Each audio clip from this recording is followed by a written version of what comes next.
Now, a couple of weeks ago, I was sort of scrolling on Twitter/X that I was sort of not doing anything specifically to. I found a sort of image that kind of grabbed my attention. That would be a 4 panel page of Bestie Sonic, specifically Amy called Amy Idol.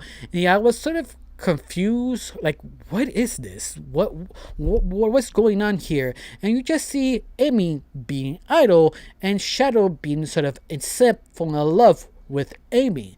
And I thought it just sort of a niche thing in the community of Sonic that if you don't know, if you're not in the fandom, that the fans want to see more interaction with Shadow and Amy, or even shipping them, because Sega, the creators of Sonic, doesn't allow them to interact that much. It's sort of a rule that everybody sort of knows of, because they don't want to basically clear up more of the story. But people want to see what kind of relationship or could we actually be friends of this specific two characters. Yeah, I thought it's just sort of a fan taking on sort of point of view of what this relationship could be. And that's sort of the idea that I thought at first. A month later, I was on YouTube finding a dubbed version of it, but not just one, several parts. And you believe, well, it's just a 2 minute kind of short or something, or run gag. No. This sort of comic called Idol Amy is a total of 160 pages plus, and keep adding on a total of 3 volumes. AU. Of course, I have to break down what AU means, or fan AU, because nobody that nerd savvy all the time.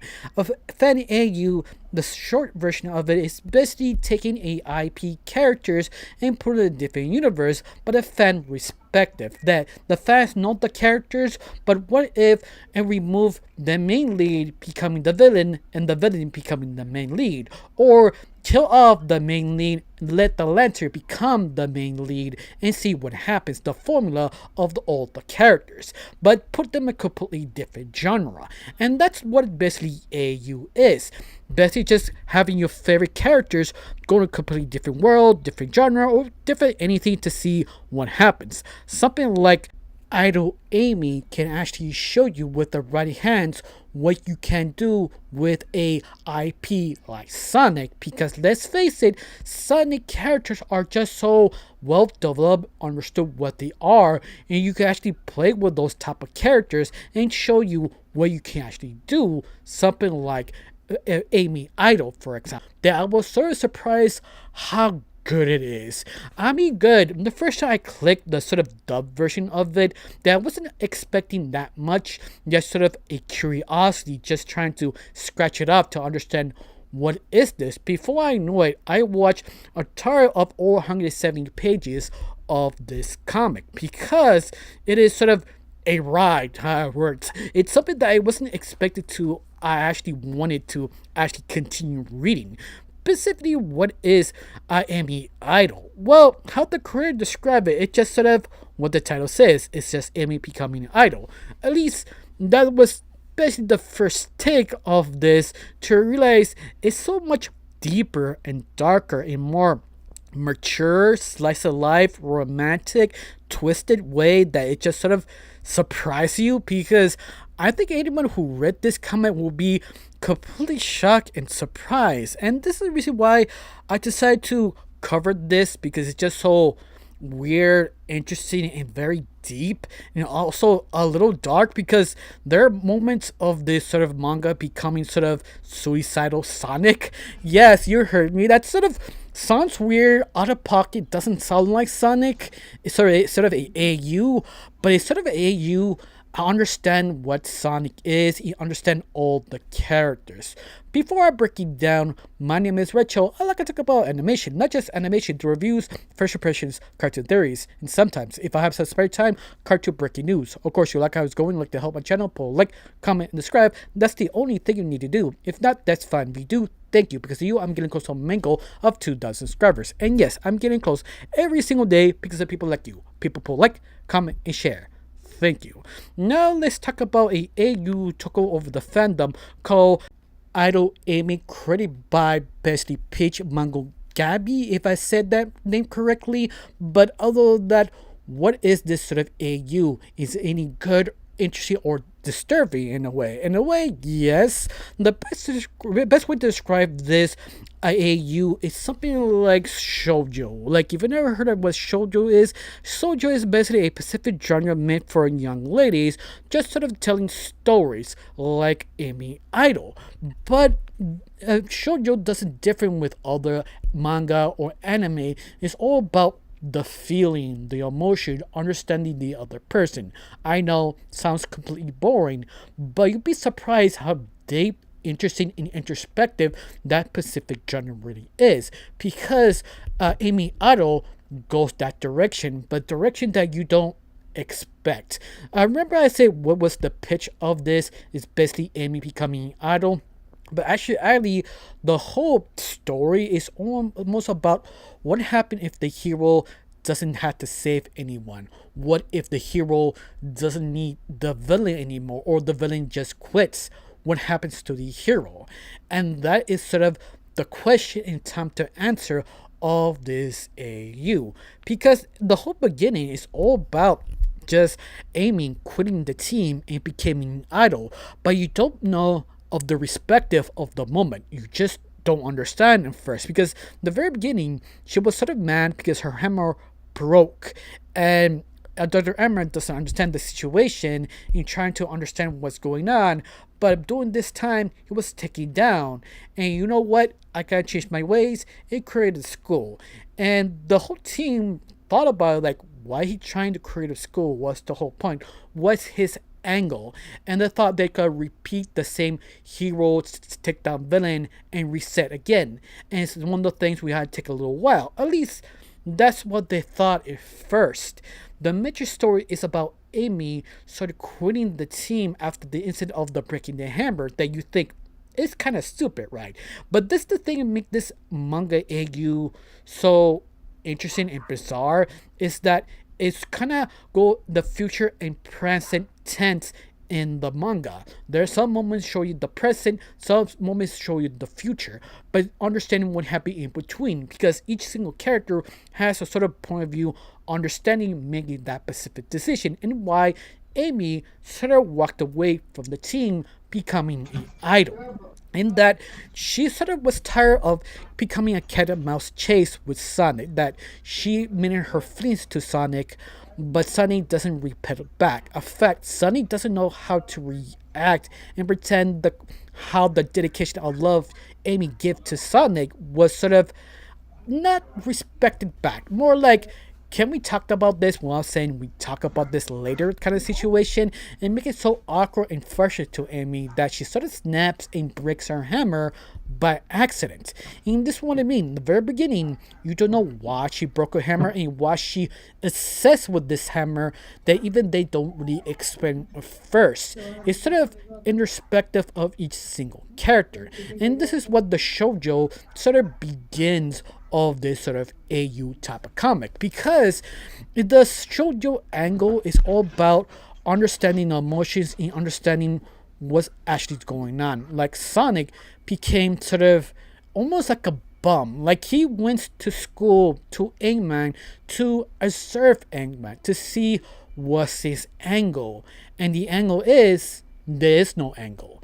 That he kind of realized he spent several years in the school trying not to go to classes, trying to understand what's going on and sort of adapting the situation, but he sort of becoming uninterested, almost unplugged. That sort of slacker. He doesn't want to do anything because there is nothing to do. He is completely bored. Because of this, he tried to reinvent his relationship with Amy, but doesn't realize Amy left a long time ago. Even that he attempted to talk to her, that she cuts it off and becomes the thing she wants to become. And that sort of broke him. Like, you don't see the very beginning. You see different sides of different characters of direction of Sonic, and when you very end, you see the moment what happened. You kind of get why he became sort of kind of like a slacker, a person who have maybe tended to become suicidal, because there are moments that Sonic almost chokes to death on purpose, like he wants to kill himself, but it does it the way that you don't see it.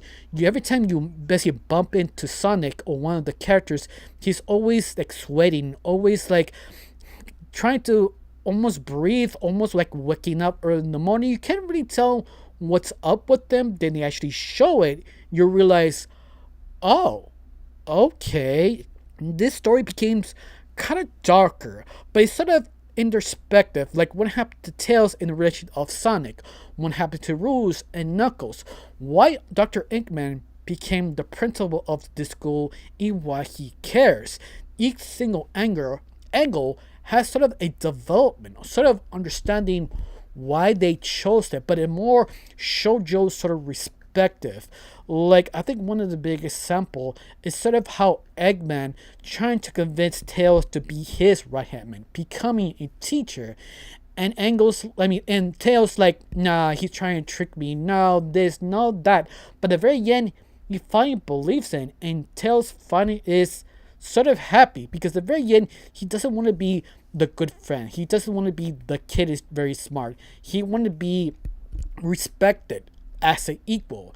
Doing with Sonic with the adventures, he never was respected. And that's the thing, it sort of grabbed your attention. That sort of character breakdown. There were angry, frustration to be archetype of that specific character. And he has a chance to break out. And that's a sort of kind of grabs you. But on top of all this, there is a mystery. What happened to each single character and what is the angle that actually Dr. Eggman did quit being evil. Maybe, maybe not. And the twist is not, because the this sort of manga does point out that it's just repeating the same thing but stretching it out. But more realistically, what if that Dr. Eggman decided to be good? What happened to the rest of the characters? I think another good example is Shadow. What happened to him? That he doesn't have to be Dr. Eggman. What he needs to do, what he becomes next, he becomes a doctor, or not a doctor, sort of a nurse who wants to become a doctor. He just had to do some classes more to officially become it. But it's all about him and his sort of love interest with Amy, that he became sort of kind of, I think the best way to describe it, he has anxiety, in other words, that if you don't know what that is, basically he can't really talk to people because he's overthinking it. And that is depends on you. You feel that will happen to Shadow or not. That because Shadow is super confident, super himself, in other words. Nothing really scares him. And that is sort of makes sense to this sort of type of character, but it makes sense that he's too scared to open up because what happened to Maria. And I think this is the best approach to develop a character like Shadow, specifically this type of AU. But on top of everything else, because this is sort of Shojo, that I happen to give it sort of a love triangle or love square. And this love triangle is basically Sonic, Amy, and Shadow falling in love with basically Amy.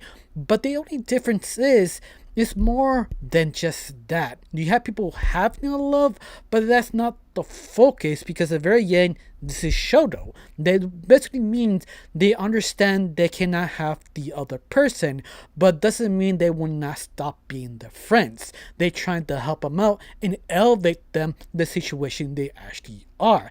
And I think this is the reason why this simple AU manga kind of blew up in the community, and why people are still sort of obsessed with this sort of manga, because it is well written in understanding the emotions of each single character. In fact, all the characters feel like the characters, doesn't feel someone own weird interpretation. You feel it makes sense what type of development they're having of this specific show, because this manga, this AU, is so interesting, because you also go down of one of the issues of becoming sort of a idol, sort of being Miss Perfect, and Amy wants to be sort of perfect to help her fans and a lot of people to take a break of life, stop being sort of nervous, just concentrate on the song in the moment.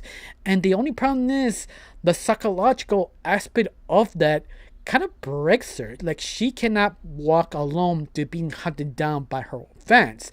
But at the same time, she's trying to fix her relationship with Sonic, with Knuckles, with everyone, and she doesn't know how to approach it. And this would make it sort of interesting. What I mean interesting is sort of asking that question, who fault is it? It was Amy or Sonic? And even that, what would happen if Amy was removed in the team and how the whole team collapsed, because at the very end, Amy is the heart of the group who helps connect everyone and understand who they are. And that what I mean, how deep this AU really is. He understood of sort of the fan perspective, understood the story perspective, he understood how to tie everything well together to make this AU very fun and interesting to actually read. Especially with Sonic, how disconnected and doesn't care the situation he put himself. Because at the very end, he became sort of almost like a slacker loser who doesn't want to do anything. But you get what happened to him, why he became this way, because of Dr. Eggman sort of approach of his tactical way to take everybody down. It's sort of Dr. Eggman decided to stop playing chess. He decided to play 4D chess instead to take down the whole Sonic team.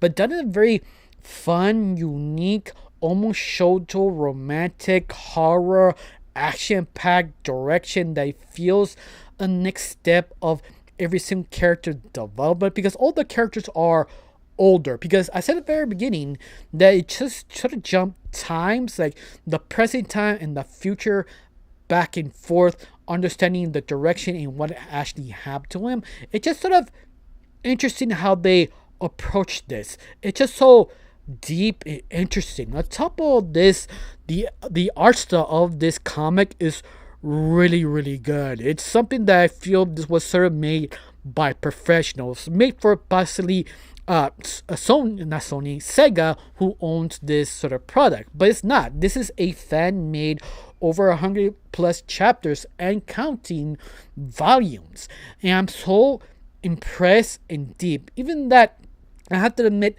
some of the drama is not the best written. I mean, I have to like score it to 1 out of 10. I had to give it 9 out of 10 because you have moments I wish they take more time, Pacific Dalek a little more, but it just sort of nitpicks that it doesn't really ruin the momentum. Is that you probably will notice that, yeah, they need to have more deeper conversation, or this conversation should extend it a little bit more, or show more this aspect so this moment feels more impactful. You have issues here and there, but they're just very little. But I have to admit, how the whole comic is written feels more Japanese than actually American or Westerner, because the Japanese or Asian way how they write, they have a very Pacific how write things. They have the habit of, I want to say, sort of understanding different perspective.